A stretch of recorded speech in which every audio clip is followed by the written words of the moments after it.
শঙ্করবাবুর এবার বিরক্ত লাগতে শুরু করেছে। বিভাকে পই পই করে বলেছিলেন 9:30টার মধ্যে বেরিয়ে আসতে, তা নয় ডিনারের পরেও হ্যাজার বেজার করে প্রায় 10:30টায় বেরোলো। উফ, এখন প্রায় 11:15। একটু বৃষ্টি হয়েছে কি সব ট্যাক্সি উধাও, থাকলেও দুটো রিফিউজ করলো। এ সময় কেউ সল্টলেক যেতে চায় না, বেশি ভাড়া দিলেও না। বিভার মুখটাও শুকিয়ে গেছে। আজ কত দিন পরে টুসির বাড়ি এলো। দুই বোনের কত কথা জমেছিল। এখন দুজনের সংসার আলাদা হলেও সম্পর্কটা সেই ছেলেবেলার মতোই। দেরিটা কি আর সে ইচ্ছাকৃত করেছে? খামোখা শঙ্কর কতগুলো কথা শুনিয়ে দিল। তবে এত রাতে অচেনা জায়গাতে একটু যে ভয় করছে না তা নয়। ভয় ভয়ে চারিদিকে দেখল বিভা। পিকনিক গার্ডেনের পূব দিকটা এখনো পুরো ভুতুড়ে পাড়া লাগছে। বাড়িগুলো যেন মৃত, আর কিছু বন্ধ দোকান। আর 39A বাসের অন্ধকার গণ্ডিটা যেন আরও ঘন কালো অন্ধকার হয়ে উঠেছে। রাস্তার টিমটিমে আলোয় কিছুই দেখা যায় না প্রায়। কিছু কালো কালো ছায়ামূর্তি ঠিক ভূতের মতোই বসে আছে। শঙ্করবাবু ভাবলেন বাইপাসের দিকে কিছুটা হেঁটে গেলে ট্যাক্সি হয়তো পাওয়া যাবে। বিদেশে 24 ঘন্টা ক্যাব পাওয়া যায়, ফোন করলেই নাকি চলে আসে। আমাদের দেশে এই 1984 সালে এইসব কল্পনা করাও পাগলামি। ট্যাক্সি ছাড়া গতি নেই। বিভাকে দাঁড়াতে বলে একটা বন্ধ চায়ের দোকানের দিকে এগিয়ে গেলেন শঙ্করবাবু। সামনে দুজন লোকাল ছেলে হরি আর পল্টু বসে আছে। জিজ্ঞেস করতে হরি বলল, ওদিকে 55 গ্রাম বাস স্ট্যান্ডের কাছে ট্যাক্সি দাঁড়ায়, তবে এত রাতে পাওয়া যাবে বলে তো মনে হয় না। শঙ্করবাবু দেখলেন ছেলেগুলো শঙ্করবাবুর পেছনে দাঁড়িয়ে থাকা বিভাকে দেখছে। আর সে দৃষ্টি নিছক কৌতূহলের না লোভের বুঝতে পারলেন না তিনি। একটু যেন অস্বস্তি হলো। ওদের থেকে সরে এলেন। বিভাকে নিয়ে এখানে আর না দাঁড়িয়ে সোজা ওই ট্যাক্সি স্ট্যান্ডের দিকে গেলেই ভালো হয়। বিভা আজ একটু বেশি সাজগোজ করে এসেছে। তিনি বললেন, কি দরকার ছিল এত গয়না টয়না পরার? এখন যদি কিছু একটা বিপদ হয় কি করব বলো তো? দাঁড়িয়ে থাকা বাসগুলোর পেছনে টিনের ঘরটায় বসে ওদের দুজনকে দেখছিল হরি আর পল্টু। ওদের জোহরির চোখ। পল্টু বলল, ভাই ভাই, লোকটাকে দেখে তো বেশ মালদারি মনে হয়। হ্যাঁ, বৌদিটাও বেশ জম্পেস, যা সেজে গুজে আছে। গলায় নিশ্চয়ই সোনার হার। হ্যাঁ, তা যা বলেছিস ভাই, সব মিলিয়ে বেশ মোটা দাও। কালকেই মনীষাকটাকে দিয়ে টাকা নিয়ে ভোলার মুখে ছুঁড়ে মারবো। সালা আগের বাকিগুলো না মেটালে মত দিচ্ছে না। বহুদিন মোটা টাকা হাতে পাইনি। এই বলে পল্টুর সঙ্গে চোখাচোখি করে নিল হরি। ওরা মনে হয় বাইপাসের দিকে যাচ্ছে। বাঁকের মুখেই ধরতে হবে। ওদিকটাই সুবিধে। একপাশে একটা বড় আন্ডার কনস্ট্রাকশন কমপ্লেক্স হচ্ছে। বাড়িটারি কিছু নেই। অন্যদিকে একটা পুকুর। পল্টু আর হরিকে উঠতে দেখে পেছনের বাকি দুজনও উঠল। চাপা স্বরে কিছু কথা বলে ভাগ হয়ে গেল ওরা। ওরা সামনে থেকে পথ আটকাবে, বাকি দুজন পেছন থেকে ফলো করবে। সোনার ডিম দেওয়া পাখি কোনো দিক থেকে যেন পালাতে না পারে। বাঘটা ঘুরে কয়েক পা এগোতেই শঙ্করবাবু দেখলেন সামনে ডান দিক থেকে দুজন যেন মাটি ফুঁড়ে বেরিয়ে এলো। লোক দুটো তাদের দিকেই আসছে। বিবাহদের এগিয়ে আসতে দেখে কিরকম যেন শিউরে উঠল। মন বলছে একটা বড় কোনো বিপদ ঘটতে চলেছে। এই যে দাদা, এত রাতে বৌদিকে নিয়ে ঘুরছেন, জানেন না জায়গাটা ভালো নয়? শঙ্করবাবু বেশ ঘাবড়ে গেছেন। পেছনে আরো দুটো ছায়ামূর্তি। এরা কারা? মানে আমরা আমরা এক আত্মীয়র বাড়ি এসেছিলাম, ট্যাক্সি খুঁজছি। ট্যাক্সি? ওরে, এটা ট্যাক্সি খুঁজছে রে। হ্যাঁ, পথ চড়ুন, আমরা সামনে ট্যাক্সি স্ট্যান্ডে যাব। ওখানে এখন ট্যাক্সি নেই। তার চেয়ে আমাদের সঙ্গে এদিকে আসুন, পরে আমরাই ট্যাক্সি ধরে দেবো। যাব মানে? কোথায় যাব? এই তো কনস্ট্রাকশন বিল্ডিংটার ভেতরে। আসুন আসুন, এদিকে আসুন। শঙ্করকে তোতলাতে দেখে বিভার হঠাৎ ভীষণ রাগ হলো। এদের সঙ্গে খেজুরি আলাপ করলে এরা আরো পেয়ে বসবে। বিভা বেশ ঝাঁঝিয়ে বলল, কি করছেন? কেন যাব আমরা? পথ ছাড়ুন। যে লোকটা কথা বলছিল মানে হরি, বিভার দিকে খুব বিশ্রীভাবে চাইল। বট্টা সালা ভেড়া, বৌদি তো ধানি লঙ্কা দেখছি। এটাকে নিয়ে আজ রাতে একটু মজা করতে পারলে। পল্টুকে ইশারা করতেই পল্টু হঠাৎ পকেট থেকে একটা ধারালো ছুরি বের করে এক ঝটকায় বিভার ডান হাতটা টেনে ধরে পেছন থেকে ছুরিটা গলায় ধরল। বিভা হঠাৎ এই অতর্কিত আক্রমণে পাথর হয়ে গেছে। শঙ্করবাবুর গলা দিয়ে শ্বাসের শব্দ ছাড়া আর কিছুই বেরোচ্ছে না। দূরে একটা বাইকের শব্দ হলো। বাইপাসে কি? কিন্তু বিভার মনে হলো তারা এখন অন্য কোনো জগতে। এরা তাদেরকে নিয়ে কি করতে চায়? হরি শঙ্করবাবুর দিকে ফিরে বলল, কেন দাদা কিচেন করছেন? চুপচাপ আমাদের সঙ্গে চলে আসুন না, তাহলে কোনো ক্ষতি হবে না। পল্টুটা কিন্তু খুব খতরনাক ছেলে। হ্যাঁ, সালা 1 নম্বরে বৌদিবাজ। বৌদিকে তো জেল খেটে এসেছে। রাতে মেয়ে না হলে ওর চলে না। এরকম 1 পিস ফুলটুসি বৌদি পেলে তো। শঙ্করবাবু দেখলেন গলায় ছুরি ধরা ছেলেটা মুখটা বিভার কানের কাছে নিয়ে গেছে। অন্য হাতে বিভার পেট জড়িয়ে ধরে আছে। রাগে ঘেন্নায় আতঙ্কে অসহায় মতো শঙ্করের দিকে চোখ তুলে তাকিয়ে দেখল বিভা। এই গুন্ডাদের কাছে শঙ্কর একা কি করবে? পল্টু আরেকটু সাহসী হয়ে বিভার কানের পেছনে মুখটা গুজে দিল। দেশি মদের বিশ্রী দুর্গন্ধে গাটা গলিয়ে উঠল বিভার। লোকটার অন্য হাত তার পেট থেকে উপর দিকে উঠছে। সামান্য ছটফট করতে গিয়েও পারছে না বিভা। ছুরিটা একদম তার গলার নলির কাছে। দাঁতে দাঁত চেপে সহ্য করছে সে। কয়েক মুহূর্ত পর পল্টু একটু লম্বা তৃপ্তির শ্বাস টেনে বলল, ওস্তাদ তো দারুণ জিনিস, আজ এইটাকে দিয়ে বাসন্তীর স্বাদ মেটাবো। কথাটা শুনে আঁতকে উঠল বিভা। সম্ভাব্য এক ভয়ঙ্কর পরিণতির কথা ভেবে লজ্জায় অপমানে আতঙ্কে পাথর হয়ে গেল। এই নির্জন এরিয়ায় এদের হাত থেকে তাকে কে বাঁচাবে? শঙ্করবাবু আর থাকতে না পেরে বললেন, না না না না না, ওকে প্লিজ ছেড়ে দিন। আপনারা কি চান? কি চান? ও বাবা, এই তো ভদ্র মানুষের মতো কথা। কিচ্ছু না, বৌদি গায়ে গয়নাগুলো আর আপনার টাকার ব্যাগটা, ঘড়ি, আর যদি খুব অসুবিধা না হয় তাহলে বৌদিকে নিয়ে একটু ফুর্তি করে ছেড়ে দেবো। ওরা নয় বৌদিকে ভেতরে নিয়ে যাক, গয়না টয়নাগুলো আগে খুলুক, ততক্ষণ আপনি নয় আমার সঙ্গে আসুন। এই যে এদিকে আসুন। পল্টু বেশ উত্তেজিত। গলায় ছুরিটা ধরে বিভাকে টেনে সেই কনস্ট্রাকশন বিল্ডিংগুলোর ভেতরে নিয়ে যাচ্ছে। বিভা একবার কি একটা বলতে যেতে পল্টু ফ্যাস ফেসে গলায় ধমক দিল। শঙ্করবাবু ঘুরে দেখলেন বিভাকে প্রায় আন্ডার কনস্ট্রাকশন বিল্ডিংয়ের ধার অব্দি টেনে নিয়ে গেছে পল্টু। পেছনে ছেলে দুটো সেদিকে এগিয়ে যাচ্ছে। এখানে বাড়ি ঘর তেমন কিচ্ছু নেই, রাস্তায় আলো নেই, চেঁচালেও কেউ আসবে না। আর বিভা তার সামনেই ওদের হাতে। আর গয়না টাকা দিয়ে দিলেও এরা কেউ আজ বিভাকে ছাড়বে না। কি করবেন তিনি, কি করবেন? ঠিক এই সময় একটা ঘটনা ঘটল। অন্ধকারের মধ্যে একটা ছায়া মূর্তি ঠিক বেড়ালের মতো নিঃশব্দে এসে পেছন থেকে এক হাতে পল্টুর ঘাটটা আর অন্য হাতে ছুরি ধরা হাতের কনুইটা ধরে হালকা মোচড় দিল। ঘাড়ের তীব্র যন্ত্রণায় পল্টু একটা চাপা গোঙানির মতো শব্দ করল। হাত থেকে ছুরিটা ঠক করে বিভার পায়ের কাছে পড়ে গেল। ঘটনাটা এত দ্রুত ঘটল যে ব্যাপারটা বুঝতেই বাকিদের বেশ কিছুটা সময় লাগলো। ছাড়া পেয়ে বিভা দৌড়ে হতভম্ব শঙ্করবাবুর কাছে এসে বুকে মুখ গুজে হাঁপাতে লাগলো। চোখ ফেটে জল বেরিয়ে আসছে, কিন্তু সেই কান্না সে কাউকে দেখাতে চায় না। কিছুক্ষণ নিজেকে সামলে নিয়ে দেখল স্কাই শার্ট, কালো প্যান্ট পরা একটা সাধারণ কম বয়সী ছেলে। সে ঘাটটা ছেড়ে দিতেই পল্টু কোঁকিয়ে মাটিতে বসে পড়ল। পেছনে দুজন পাথরের মতো দাঁড়িয়ে। হরি কিছুটা সামলে নিয়ে তেড়ে গেল লোকটার দিকে। আমাদের এরিয়ায় এসে রংবাজি হচ্ছে। তলপেটে একটা ছোট্ট ঘুষিকে দুহাতে পেট চেপে ঝুঁকে গেল হরি। মুখ থেকে একটা চাপা খেস্তি দিল। নতুন লোকটা এবার বলল, 2 দিন লকআপে থাকলেই আমি কে জেনে যাবি রে হতবাগা, ডিউটি সেরে এদিক দিয়ে যাচ্ছিলাম বলে। তারপর শঙ্কর বাবুদের দিকে ঘুরে বলল, এদের নিয়ে চিন্তা করবেন না, মনে হচ্ছে আপনারা এই জায়গায় নতুন। হ্যাঁ, মানে এক আত্মীয়র বাড়ি থেকে ফিরছিলাম, ট্যাক্সির জন্য সল্টলেকে যাব। তাই এদের এত সাহস বেড়েছে। আপনার স্ত্রী ঠিক আছেন? বিভা সজল চোখে ঘাড় নেড়ে হ্যাঁ বলল। আপনারা দাঁড়ান, লোকাল থানাকে ওয়্যারলেস কল করছি।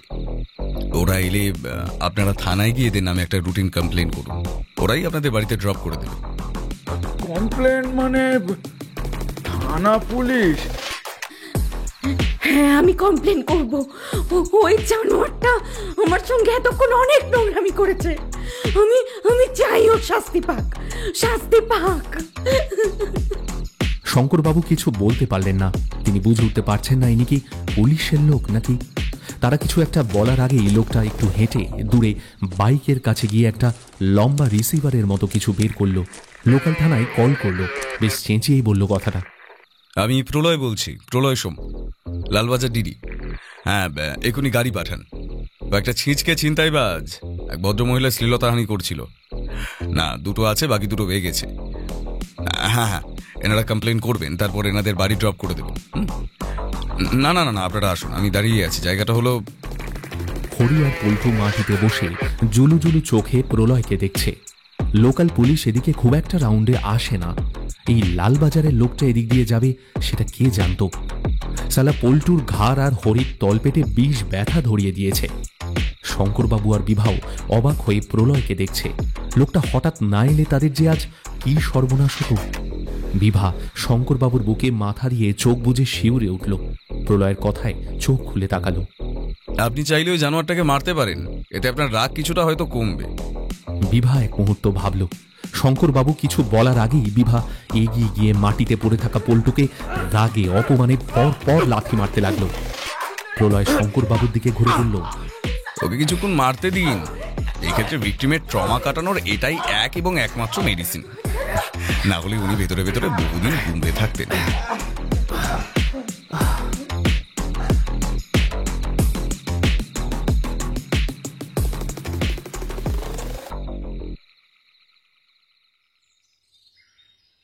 গুহার মধ্যে বসে শিশুটিকে বুকে জড়িয়ে ঠকঠক করে কাঁপতে থাকে কালীপ্রসাদ।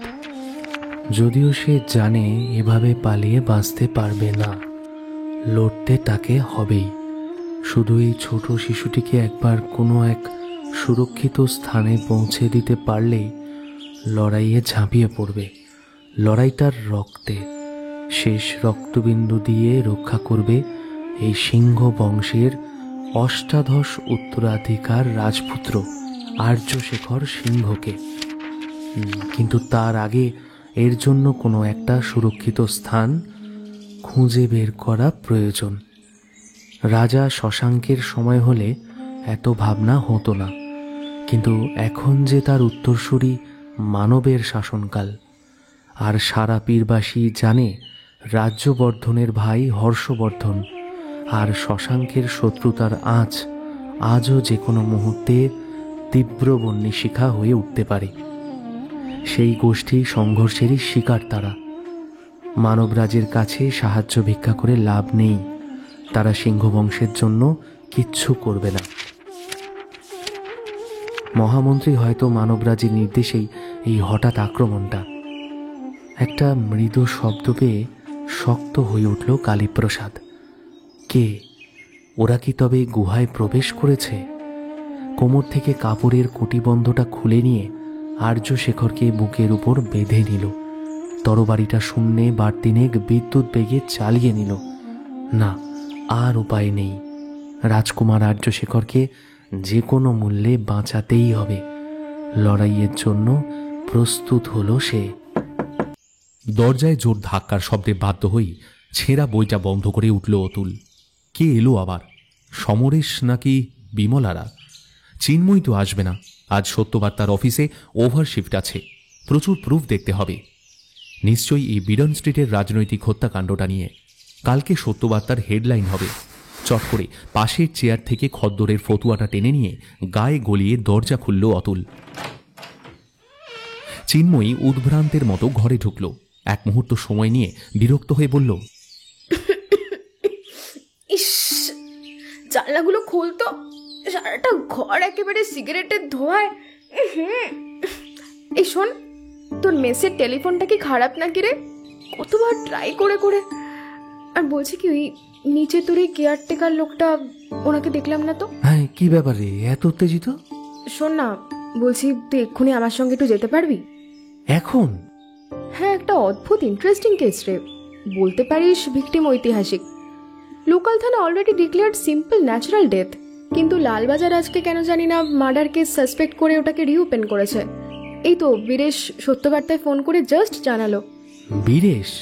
আরে ওই লালবাজারের বাঁকারের নিচে জুড়ুল। গত বছর 30 এপ্রিল বিজন সেতুর 16 জন আনন্দমার্গী হত্যাকাণ্ডের ধারাবাহিক তদন্ত রিপোর্ট প্রকাশের পর থেকে এই সত্যবার্তার পসার একটু বেড়েছে, যদিও সরকারি চাপে সেই খবর মাঝপথেই থেমে যায়, কিন্তু কাগজের সেল প্রচুর বেড়ে যায়। আর সেই সময় থেকে লালবাজারের পুলিশ মহলে চিন্ময়ীর খুবই পরিচিতি।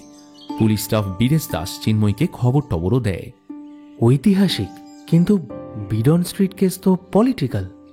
ওটা নয় স্যার, এটা আনোয়ার শাহ রোড। না, ওসব ফালতু কেসে আমাকে টানিস না তো। আমি চিন্ময়ী অতুলের বুকের কাছে এগিয়ে এলো, চোখে চোখ রেখে ফিসফিস করে বলল, যাবি না? চিন্ময়ীকে এত কাছে দেখে একটা বিদ্যুৎ তরঙ্গ খেলে গেল অতুলের শরীরে। এক ঝটকায় জড়িয়ে ধরল চিন্ময়ীকে। চিন্ময়ী তো জানে কোন দেবতা কোন ফলে তুষ্ট। অতুলের মতো ছেলেদের পোষ মানাতে 5 সেকেন্ড লাগে।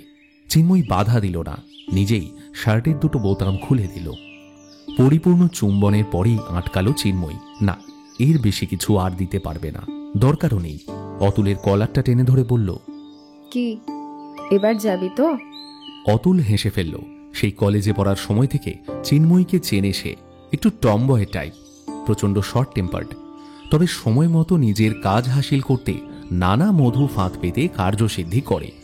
আর এই গিভ অ্যান্ড টেক পলিসিটা খুব একটা খারাপ লাগে না অতুলের। কোনো বন্ধন নেই, দায় নেই, দায়বদ্ধতাও নেই, শুধু মুহূর্তের ভালো লাগা আর অপার বন্ধুত্ব। আর না, আর কিছু নেই।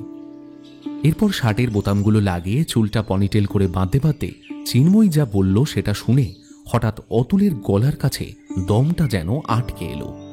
কি আশ্চর্য কাকতালীয়! কলেজ স্ট্রিটের ফুটপাত থেকে সদ্য কেনা শ্রী বাসব চট্টোপাধ্যায়ের এই বাংলা অজানা ইতিহাসের গল্প বইটাই এতক্ষণ পড়ছিল সে। চিন্ময়ী বলল, শোন, এই ভিক্টিমের না একটা দারুণ ঐতিহাসিক ভ্যালু আছে। গৌড়ের শেষ সিংহরাজা, সেই আর্যশেখর সিংহের শেষ বংশধর। কি একটা বই, হ্যাঁ, বাংলার অজানা ইতিহাসের গল্প। ওই বইতে এদের কথা পাবি।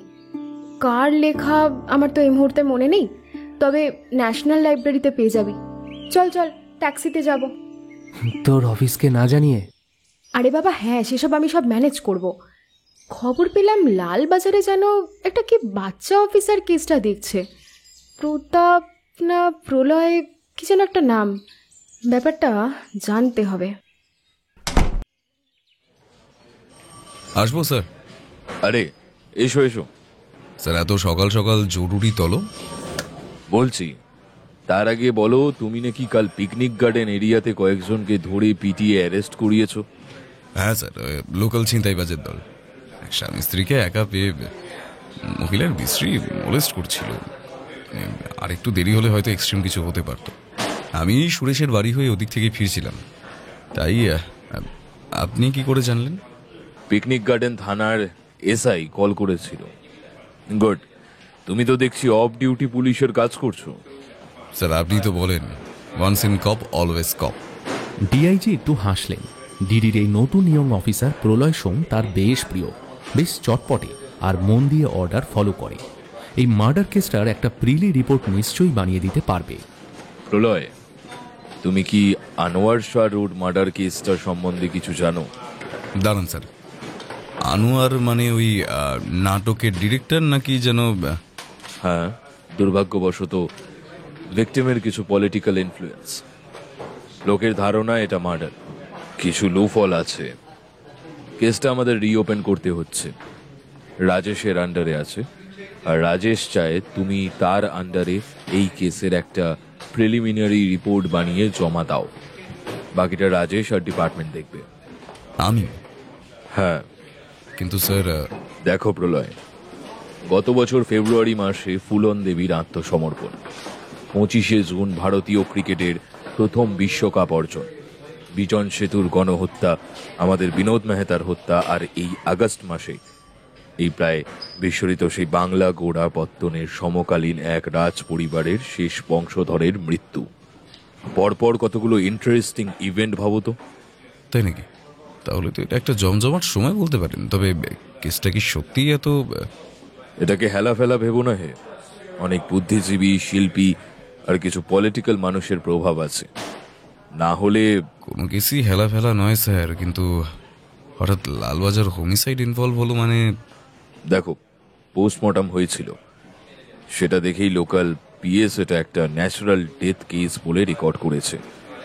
তবে তাদের রিপোর্টে কিছু কিছু অসঙ্গতি আছে বলে ভিকটিমের নাটকের দলের থেকে একটা কমপ্লেইন এসছে।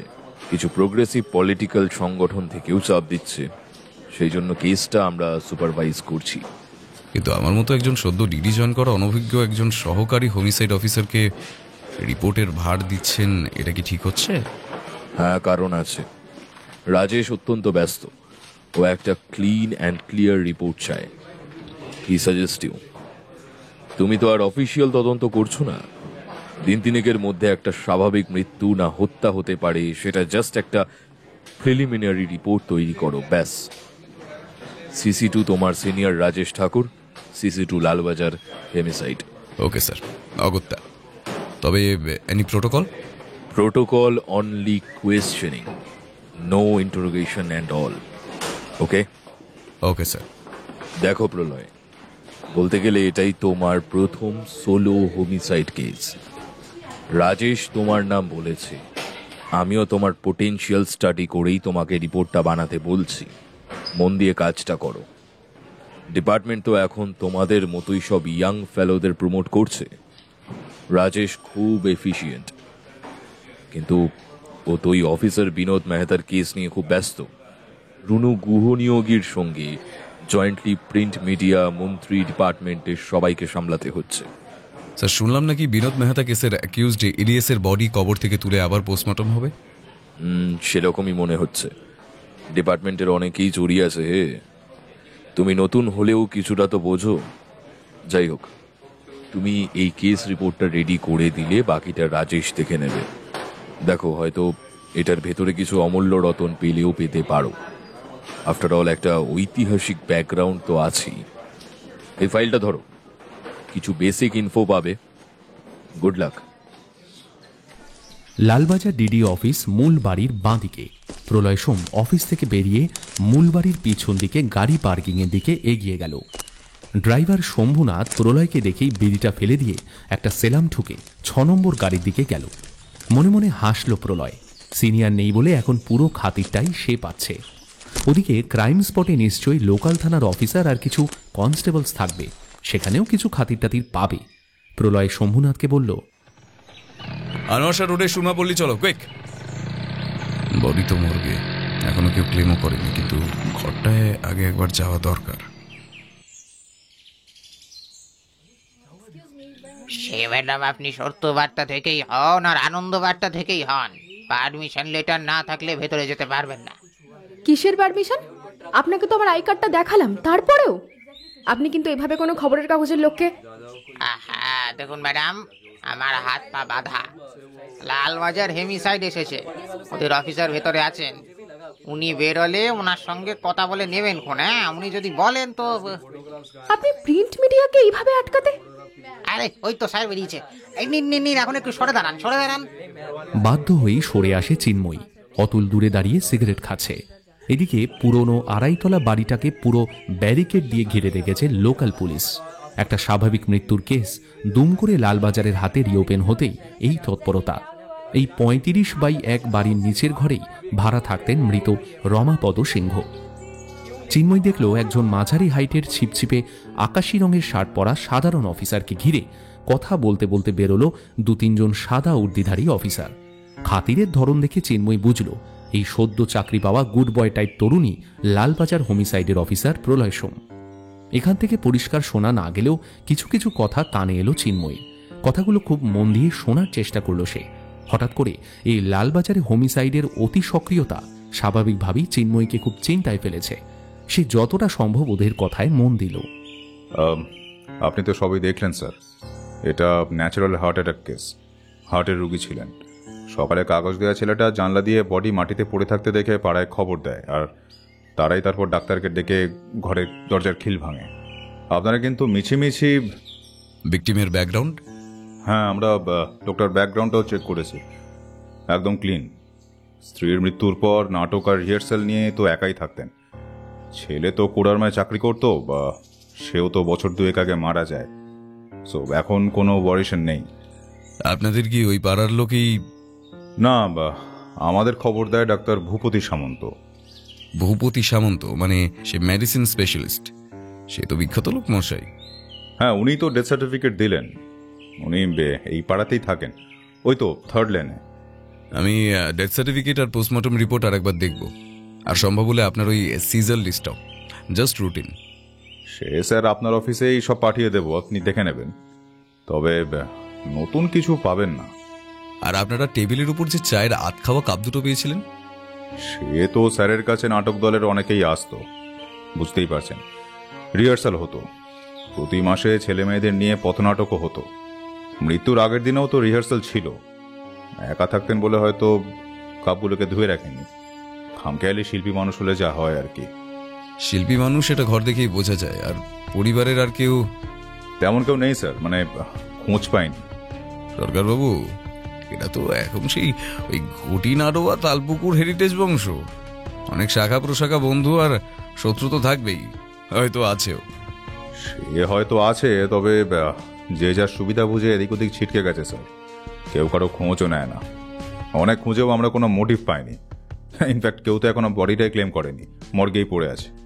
তাও ভদ্রলোকের বংশলতিকেটা পেলে ভালো হতো। বংশ তালিকা? হ্যাঁ, একটু দেখে নেবেন। ওই পশ্চিম দিকে দেওয়ালে বাঁধানো ফ্যামিলি নাটকের গ্রুপ ছবি আর কিছু স্মারক সার্টিফিকেটগুলোর সঙ্গে বোধহয় ঝোলানো আছে, বাঁধানো। এক ঝলক দেখে মনে হলো। আর হ্যাঁ, ভিকটিমের নাট্য দলের মেম্বারদের একটা লিস্ট। অবশ্যই সব তো এখন আপনাদের এখতিয়ারে, যদি পারেন এগুলো। শিওর স্যার, পারবো না কেন। আর আপনার অর্ডার যখন তখন তো। তবে লাশ না দেখেই আপনার কেন মনে হচ্ছে এটা একটা মার্ডার? বিছানার চাদর আর খিলটা। চাদর একটু কুঁচকানো বলে কি? সে তো হার্ট অ্যাটাক হলে তার পেনে অনেকেই ছটফট করে। আপনি কিন্তু মিছিমিছি অত তলিয়ে ভাবছেন স্যার। আই থিঙ্ক এটা একটা natural death. By the way sir, একটু চা চলবে কি? চা না থাক, চলুন একবার মর্গ থেকে অফিস ফিরবো। ওখানেই চা খাবো। চিন্ময়ী এগোতে যাওয়ার আগেই প্রলয় চিৎকার বেরিয়ে গেল। চিন্ময়ীকে ভীষণ চিন্তিত লাগলো। একটা লোক মরে গেছে, death certificate clean, natural death, case closed, গল্প শেষ। তাও অফিসারটা আবার বংশ তালিকা চাইছে কেন? আর চাদর নিয়ে কি সমস্যা হলো?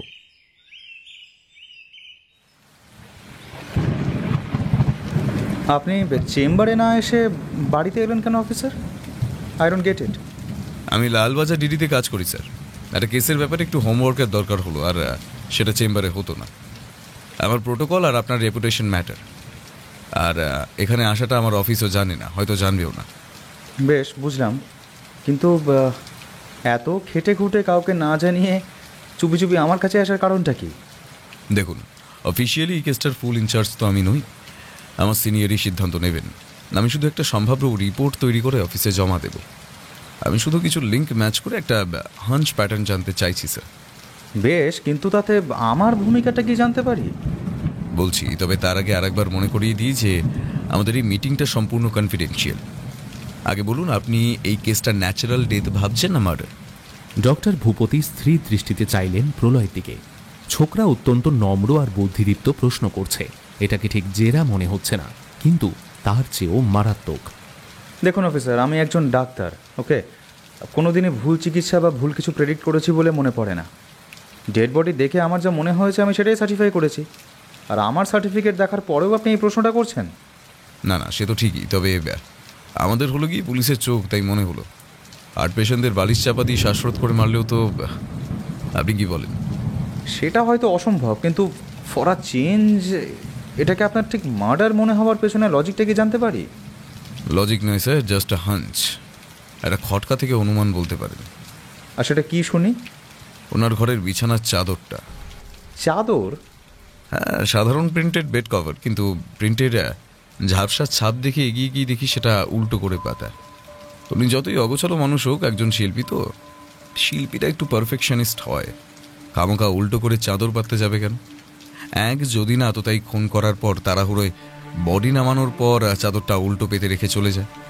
আচ্ছা বেশ, তবে আপনি বোধহয় ভুলে গেছেন অফিসার, দরজার খিলটা কিন্তু ভেতর থেকে। খিলের আগে একটা খুব সূক্ষ্ম পোড়া দাগ আছে, প্রায় কালো কাঠে মিশে গেছে। তো ধরুন, সিনথেটিক বস্তার প্লাস্টিক সুতো বেঁধে দুপাল্লার ফাঁক দিয়ে বের করে রাখা হলো। দরজাটা বন্ধ করে সেটা তুলে একটু চেষ্টা করলেই খিল বাইরে থেকেও বসিয়ে দেওয়া যায়।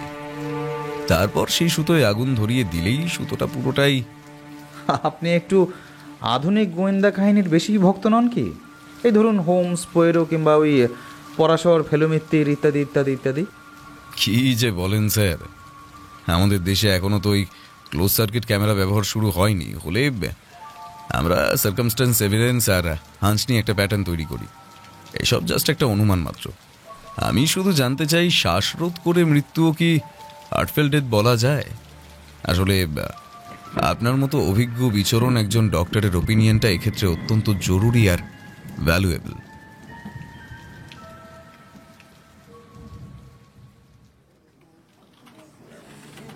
ন্যাশনাল লাইব্রেরিতে ঢুকেই সীমাকে দেখে চমকে গেল প্রলয়। আরে তুই এখানে? আরে আমি তো এখানে অ্যাকাউন্টস ডিপার্টমেন্ট, 3 বছর হয়ে গেল তো। যা সালা, আমি জানতামই না। সে তুই এখন চোর ডাকাতের পেছনে ঘুরে বেড়ানো ছাড়া অন্য কিছু খবর টবর কি আর রাখিস? কলেজে তো আমার পেছনে ঘুরঘুর করতিস। বাজে বকিস না তো। কলেজে তুই একটু সুন্দরী ছিলিস বলে কাছে গিয়ে দেখতে চাইতাম ন্যাচারাল না মেকআপ সুন্দরী। মানে what do you mean? I mean এখন আরো হয়েছিস। ওই যে বড় বড়। চুপ কর জানোয়ার। আরে বড় বড় টানা টানা পটল চোখের কথা বলছিলাম। প্রায় বছর 15 পর দেখা। আমি পুলিশে আছি, সে খবর পেলি কি করে? চেষ্টা করলে খবর পাওয়া যায় স্যার। আমি প্রণবের কাছে শুনলাম তো। তাই এখানে কি ধান্দা? এখানে কোনো ক্রাইম হয়েছে বলে তো আমি জানি না। কি কেস? নাকি এসেছো আবার আমার পেছনে? সে এক ইতিহাস, সেই শশাঙ্ক আমল। বোঝো, পড়াশোনা করতে এসেছিস তাহলে? ঠিক তা নয়, একটা ইনফরমেশন। সে সময় রাজবংশের ইতিহাস সম্বন্ধে বইয়ের ব্যাপারে সেরকম কিছু বই জানিস? এই আগে ক্যান্টিনে চল, আড্ডা মারি, তারপর আমি তোকে সঞ্জীবের কাছে নিয়ে যাব। সঞ্জীবকে? তোর বয়ফ্রেন্ড? চুপ কর। সঞ্জীব একজন লাইব্রেরি স্টোর কিপার, স্টুপিড। তোর ওই টাইপ বইয়ের নাম ধাম ও সব বলে দেবে, একদম চোখ বুঝেও বলে দিতে পারবে। ওয়াও, চুমু চুমু। থাক, আর ওই চুমুটুমু খেয়ে কাজ নেই।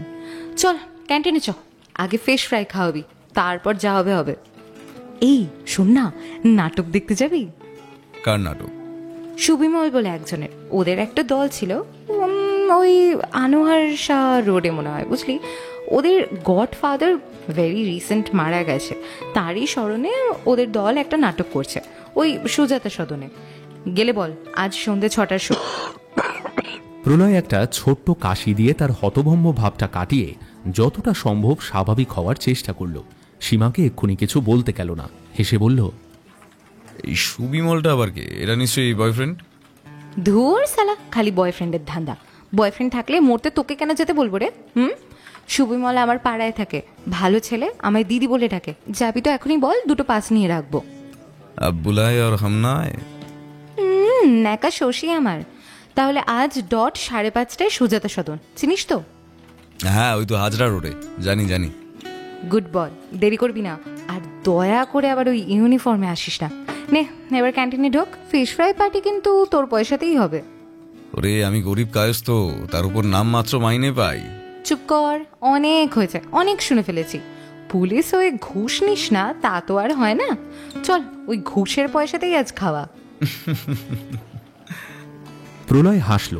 লোকাল পুলিশের ঘুষ নেওয়া আর লালবাজারের ঘুষ নেওয়ার ডিফারেন্সটা জনগণ বোঝে না। তবে সীমাকে এই মুহূর্তে আর চটিয়ে লাভ নেই। লাইব্রেরিয়ান সঞ্জীবকে মিট করা দরকার, আর ওই সুবিমল নাকে, তার কাছেও নিশ্চয়ই অনেক ভাইটাল ইনফরমেশন পাওয়া যাবে।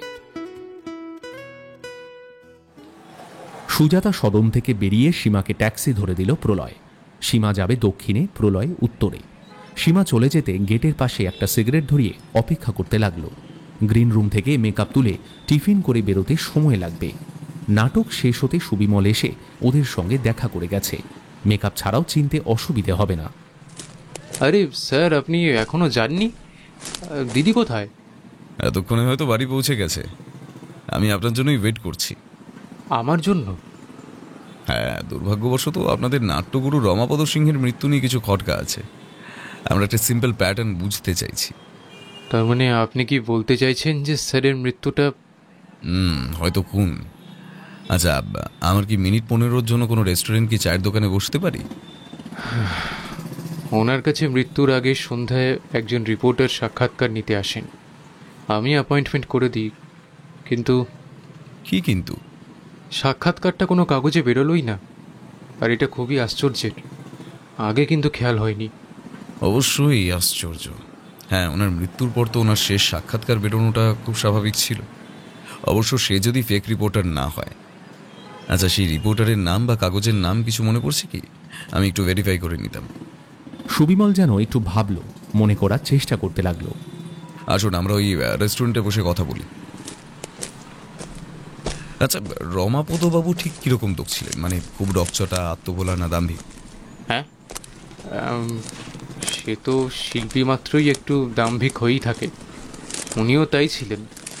তবে একটা কথা আপনাকে একটু বলা দরকার। নিঃসংকোচে বলুন। উনি ভালো নাটক লিখতেন, ভালো নির্দেশনা দিতেন, কিন্তু মেয়েদের খুব প্রাধান্য দিতেন। মানে নাটক গ্রুপের মেয়েদের নিয়ে একটু বাড়াবাড়ি রকমের অবসেসড মানে ছিলেন আর কি। ওমেনাইজার? না না, ঠিক তা নয়। কোনো মেয়ে ওনার নামে কোনোদিন কমপ্লেন করেনি। কারুকে কোনোদিন শ্লীলতাহানি করেছে বলে তো কেউ কোনোদিন কমপ্লেন করেনি। কিন্তু ওই ফিমেল রিপোর্টার যিনি ওনার সাক্ষাৎকার নিতে যান, তার সঙ্গে কি কিছু আই মিন ফিমেল জার্নালিস্ট? আপনি তার নাম আর হাউসের নামটা মনে করার চেষ্টা করুন প্লিজ।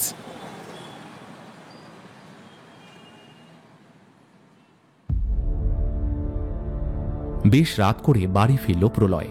পরশু বিকেলের মধ্যে রিপোর্ট জমা করতে হবে, হাতে আর মাত্র একটা দিন।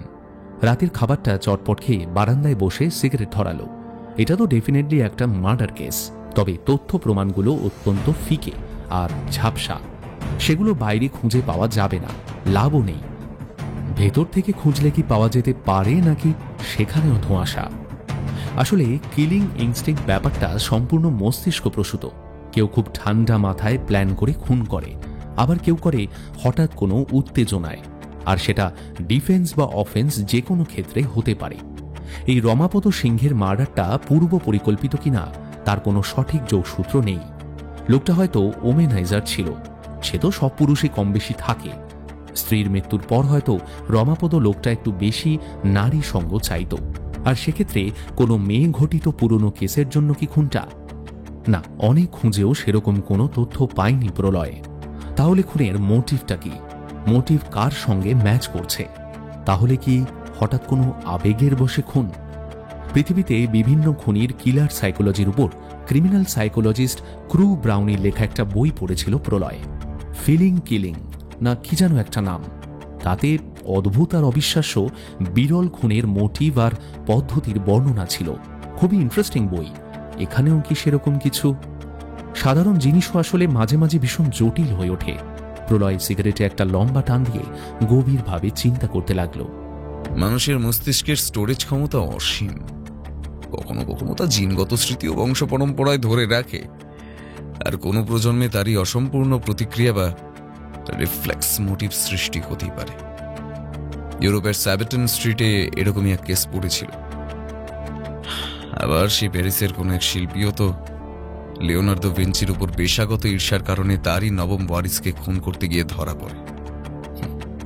সে খবর তো সবাই জানে।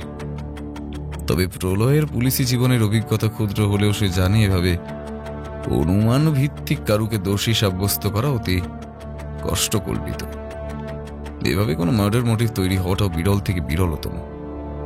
তো একটা ছোট ট্রাই নেওয়া যায়। রমাপদ সিংহের আত্মীয় পরিজনকে আপাতত বাদ দেওয়া যায়। নাটক দলের মেম্বার প্রায়ই তার কাছে এসে রিহার্স করত। যারা নিয়মিত আসা যাওয়া করে তাদের কারোর সঙ্গে ঠিক কোনো বড় ঝামেলা না হলে হঠাৎ এমন কোনো ঘটনা ঘটেনি যার জন্য কেউ তাকে দুম করে খুন করে বসবে। অন্তত প্রলয় তো সেরকম কিছু খুঁজে পায়নি। কিন্তু তাহলে প্রলয় ভাবল, ওনার লাস্ট ভিজিটার ছিল 3 জন। বরুণবাবু বৃদ্ধ প্রতিবেশী, দীর্ঘদিনের চেনা। নাটক দলের এক সদস্য, তার কোনো মোটিভ খুঁজে পাওয়া যাচ্ছে না। আর সাক্ষাৎকার নিতে আসা সেই ফিমেল জার্নালিস্ট। সুবিমল নামটা বলতেই কি যেন একটা চোখ দুটো ঝলঝল করে উঠল প্রলয়ের। ন্যাশনাল লাইব্রেরিতে এই নামেই তো সেই বইটা ইস্যু হয়েছিল। বিশেষ কয়েকটা পাতা মোড়া ছিল। রমাপদর মৃত্যুর কাছাকাছি ডেটেই বইটা ইস্যু আর ফেরত দেওয়া। হতে পারে। হ্যাঁ, হতেই পারে। হতে পারে না বলে তো পৃথিবীতে কিছুই নেই। কাল সকালেই ন্যাশনাল লাইব্রেরি ছুটতে হবে। আরও কয়েকটা জায়গা, কয়েকটা লিঙ্ক ঠিকঠাক মেলাতে না পারা অবধি। কিন্তু মোটিভটা ঠিক কি?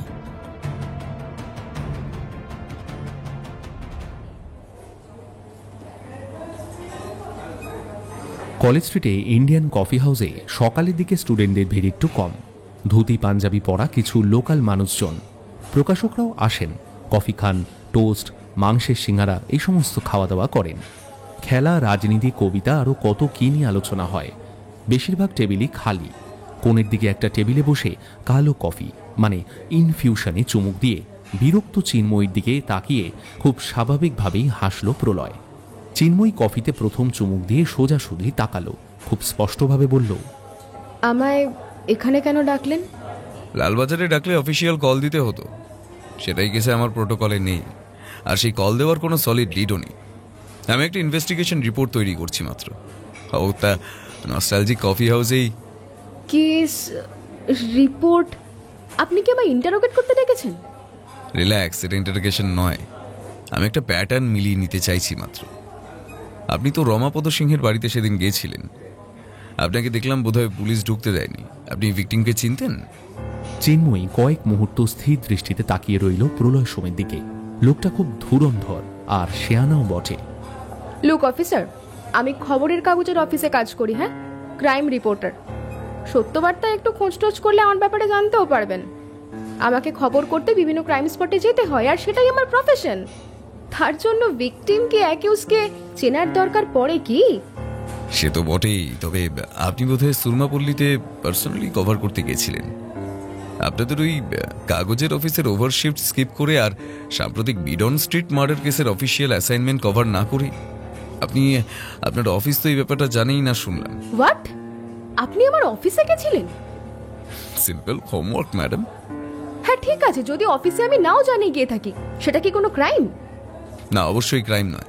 তবে ঠিক তখনই গেলেন যখন আমার ডিডি হোমিসাইডের ন্যাচারাল ডেথ কেসটা মার্ডার কেস হিসেবে সন্দেহ করে রিওপেন করলো, রাইট? কি আপনি কি বলতে চান বলুন তো? আপনি কি দেখতে গেছিলেন কেসটা সত্যি কোন দিকে টার্ন নেয়? আরে আপনি কি পাগল নাকি? আমি কেন এটা দেখতে যাব? আর আপনি আমাকে এইভাবে চার্জ কেনই বা করছেন? Who gave you the right? সেটারও একটা অদ্ভুত যোগসূত্র আছে ম্যাডাম। সেটা হলো বাংলার অজানা ইতিহাসের গল্প নামে একটা ছোট্ট বই। মানে কি আবল তাবল সব বকছেন বলুন তো? আবল তাবল কিনা জানি না।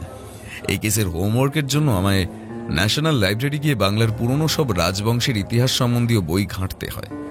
আর খুঁজতে খুঁজতে দেখি এই বাংলার অজানা ইতিহাসের বই আপনার নামে লাস্ট ইস্যু করা, আর সেদিনই ফেরত দিয়ে গেছেন। এটা খুব কাকতালীয় হতেই পারে, তবু বইটা দেখে পড়ে মনে হলো আপনি হয়তো এই ব্যাপারে কিছুটা আলোকপাত করতে পারেন। আপনি বলতে চান একটা বই পড়তে নিয়েছিলাম বলে? শুধু পড়েননি, কিছু পাতা সদ্য মুড়ে রাখা ছিল। সেই আর্যশেখর সিংহের জীবন রক্ষা করতে গিয়ে কালীপ্রসাদের মৃত্যু, আর তার প্রতিদানে কালীপ্রসাদের পরিবার চরম অবহেলার শিকার। আর সেই আর্যশেখরই পরে হর্ষবর্ধন পুত্রের সঙ্গে সন্ধি করেন আর কালীপ্রসাদের পরিবারকে আক্রমণ, অত্যাচার। আর দাঁড়ান, মানে আপনি বলতে চান আমি এসব পড়ে আবেগতাড়িত হয়ে রমাপদ সিংহকে খুন করে এসেছি? মানে আমি কি তাই বললাম নাকি? একটা বাচ্চাও আপনার ইঙ্গিতটা বুঝবে অফিসার। চলুন, যদি তাই হয় তবুও অবশ্যই এই সম্ভাবনা 1,000-1% মতো। তবে খোঁজ নিয়ে দেখলাম জার্নালিজমে MA করার আগে আপনি ইতিহাসের ছাত্রী ছিলেন। রমাপদর মৃত্যুর আগেই লাইব্রেরি থেকে ওই বইটা নেওয়া, বিশেষ কিছু পাতা মুড়ে পড়া, আর রমাপদকে ইন্টারভিউ করতে যাওয়া, প্রায় নিখুঁত স্বাভাবিক মনে হওয়া মৃত্যুটা নিয়ে আপনাদের কারো খবর না করার আগ্রহ। কিন্তু কেসটা হঠাৎ স্বাভাবিক মৃত্যু থেকে হত্যাকাণ্ডের দিকে ঘুরে গিয়ে রিইনভেস্টিগেট শুরু হতে আপনার অফিসকে কিছু না জানিয়ে সম্পূর্ণ ব্যক্তিগতভাবে বলতে গেলে লুকিয়ে ছুটে যাওয়া, সেটা কোনো কারণে অত্যন্ত টেন্স, এক্সাইটেড। আপনি পুলিশ না হয় না শিশু সাহিত্যিক হলে বেশি নাম করতেন। রং মশাল কিংবা আনন্দবাগানে লেখাও পাঠাতে পারেন। আমি উঠি? দাঁড়ান, আর একটা ছোট্ট সূত্র পেয়ে আমিও বেশ স্তম্ভিত। এটাও ন্যাশনাল লাইব্রেরিতেই পাওয়া। কালীপ্রসাদের শেষ বংশধর অধুনা বাংলাদেশের ফরিদপুর নিবাসী ছিলেন। আর আশ্চর্যের বিষয়, কাকতালীয়ভাবে সেই বংশের লতায় পাতায় একজন উত্তর পুরুষের নাম পাই, শ্রী শিবপ্রসাদ রায়। আপনার বাবার নামও বোধ হয় তাই, নিবাস সেই ফরিদপুর। মানে আপনার অফিসের বায়োডেটাতে দেখলাম। এই ব্যাপারটাও খুব অদ্ভুত সমাপতন নয় কি? বাহ, আপনার কল্পনা শক্তির প্রশংসা না করে যে আর পারছি না। বাংলাদেশের ফরিদপুরে মাত্র একজনই শিবপ্রসাদ রায় আছেন, তিনিই কালীপ্রসাদের বংশধর এবং তিনিই আমার বাবা। অপূর্ব। এটা ভুল হতে পারে, তবে সমস্ত ব্যাপারগুলো খুব বেশি কাকতালীয় নয় কি? যদিও কোনো ফুলপ্রুফ এভিডেন্স আমার কাছে নেই, এত পুরনো কোনো প্রতিশোধের মোটিভও ঠিক তেমন যুক্তিগ্রাহ্য নয়, তবে হয় এরকম প্রচুর নজিরও আছে। বিদেশ হলে নয় ক্লোজ সার্কিট ক্যামেরার ফুটেজ বা ওই সেলুলার ফোনের লোকেশন ট্র্যাক করে, কিন্তু এই ক্ষেত্রে শুধু অ্যাকিউজ কনফেশন ছাড়া। দাঁড়ান, কিসের কনফেশন? যদি ফুল প্রুফ প্রমাণ না থাকে তো? ওসব থাকলেও আপনি কিছু প্রমাণ করতে পারতেন না অফিসার। উল্টো করে চাদর পাতা কি দরজার খিলে পোড়া দাগ, কোনো সলিড প্রমাণ নেই। আপনি যদি একটু পুরনো ইতিহাসটা ঘাঁটেন না, তাহলেই ওই আর্যশেখরের বংশধর হিসেবে ওনার ওই প্রাণদণ্ডটা পাওয়াই উচিত। রাজ পরিবারের শেষ পুত্রকে নিজের জীবন পণ করে যিনি রক্ষা করেন, তার প্রতিদানে কালীপ্রসাদের পরিবারের সঙ্গে সেই রাজ পরিবার যে অত্যাচার করেছিল, সেটা খুনের চেয়েও বেশি ভয়ঙ্কর অপরাধ। সমীরণ নিজের রাজনৈতিক স্বার্থে শত্রুপক্ষের সঙ্গে সন্ধি করে, আর আপনি তো সেই ইতিহাসটা জানেন। না জানলে আবার পড়ুন। জানি, কিন্তু আপনি কি একটু বেশি উত্তেজিত হয়ে উঠছেন না? না, এটাই বাস্তব। রমাপদ সিংহের মৃত্যুটা আমার মতে সম্পূর্ণ বৈধ। উনি মেয়েদের না ব্যবহার্য সামগ্রী ছাড়া আর কিচ্ছু ভাবতেন না, সুযোগ পেলে খুব বিশ্রীভাবে টাচও করতেন। এসব তথ্য আপনি জানেন কি? আপনাকেও কি উনি সেরকম কিছু আমায় বলতে পারেন? এটুকু বলতে পারি, আপনার হাঞ্চ ক্ষমতা কিন্তু বেশ ভালো। আপনি নিশ্চয়ই জীবনে উন্নতি করবেন। ও, কফির জন্য ধন্যবাদ। নমস্কার, আসি তাহলে। চিন্ময়ী চলে যাওয়ার দিকে তাকিয়ে হেসে বাকি কফিতে চুমুক দেয় প্রলয়। প্রলয় জানে কোর্টে এই মোটিভ খুবই নড়বড়ে, তাও মানুষের মন হলো বড়ই জটিল। সমস্ত চাওয়া না চাওয়া, খিদে তৃষ্ণা, ভালো লাগা খারাপ লাগা, স্নেহ হিংস্রতা, সেবা অপরাধ সবই মনের তাড়নায়। চিন্ময়ী বংশের পুরনো কারোর মুখে হয়তো সেই পারিবারিক অত্যাচারের ইতিহাস শুনেছিল, আর কোনো এক মুহূর্তে সেই অত্যাচারের জবাব দেওয়ার জন্য অজানা কোনো হিংস্র উত্তেজনায় উন্মাদ হয়ে ওঠে। চিন্ময়ী হয়তো সুযোগ খুঁজতে থাকে। সেই আর্যশেখরের কোনো বংশধর সত্যি কি আর বেঁচে নেই? খোঁজ খবর শুরু করে, ন্যাশনাল লাইব্রেরি যায়। সেই পুরনো বাংলার ইতিহাস আর তাদের বংশধরের সূত্র বের করার ব্যাপারে একজন নিউজ রিপোর্টার হিসেবে অ্যাডভান্টেজ তো থাকেই, তাই না? ভিকটিমের সঙ্গে ইন্টারভিউয়ের সূত্রে দেখা করে চিন্ময়ী। কথা বলে বোঝে তিনি এখনও রাজ পরিবারের ঔদ্ধত্য বজায় রেখেছেন। হয়তো কথা প্রসঙ্গে পুরনো ইতিহাস ওঠে, আর ভিকটিম বলে আর্যশেখর সিংহ কোনো ভুল কিছু করেননি। এরকমটা হতেই পারে যে কিছু ভাবে উনি চিন্ময়ীকে একা ঘরে পেয়ে। মেয়েটা শেষে হয়তো সেরকমই কিছু ইঙ্গিত না বলেও বলে গেল। সেটাই হয়তো চিন্ময়ীর জিনে কোথাও সেই সুপ্ত প্রতিশোধ স্পৃহাকে হন্ট করে, আর সেটাই মোমেন্টাম ক্যাটালিস্টের কাজ করে। মেয়েটাকে দেখেই মনে হয়েছে সাংঘাতিক শর্ট টেম্পার্ড। কোনো এক মুহূর্তে সেটা চিন্ময়ীর মনে অনস্পট কিলিং ইনস্টিংক্ট চার্জ করে, কিন্তু সেটা ঠিক কোন মুহূর্তে, কোন নির্দিষ্ট কথার কি আচরণের পরিপ্রেক্ষিতে জানার অবশ্য কোনো সঠিক পথ আপাতত নেই। কোনো দক্ষ মনোবিদ হয়তো চিন্ময়কে পরীক্ষা করলে পাওয়া যেত। একটা ছোট্ট শ্বাস ছেড়ে বাকি কফিটা এক চুমুকে শেষ করল প্রলয়।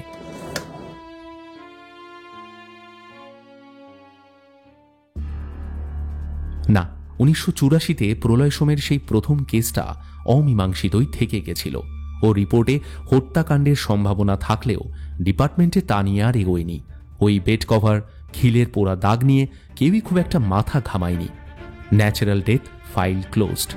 আনক্লেমড বডি হিসেবে সৎকার হয়ে যায়, আর সত্যবার্তা বা অন্যান্য কাগজেও খবরটা আর ছাপা হয়নি। ওই বছর 31শে অক্টোবর প্রধানমন্ত্রী ইন্দিরা গান্ধীর হত্যাকাণ্ড নিয়ে সারা দেশে তখন তোলপাড় শুরু হয়েছে। শিখরা প্রাণ বাঁচাতে মরিয়া হয়ে পালিয়ে বেড়াচ্ছে। বলাই বাহুল্য, কলকাতায়ও তার আঁচ এসে পড়ায় প্রশাসন কি মিডিয়া ফোকাস সেদিকেই ঘুরে যায়। রমাপদ সিংহের মৃত্যু স্বাভাবিক মৃত্যু হিসেবেই রেকর্ড রুমে অন্য ফাইলের নিচে চাপা পড়ে যায়। প্রলয় অবশ্য এই চিন্ময়ী ছাড়া আরেকজন সিনিয়র নাট্যকর্মীকে এই ব্যাপারে কিছুটা সন্দেহ করেছিল, তার সঙ্গে কথাও বলেছিল। সূক্ষ্ম একটা পরোক্ষ মোটিভও খুঁজে পেয়েছিল, আর সেই মোটিভ ছিল ঈর্ষার।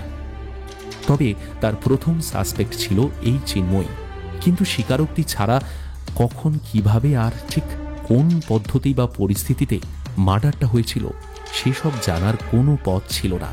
অবশ্য সেসব বোধহয় আজ এত বছর পর নেহাতই অবান্তর।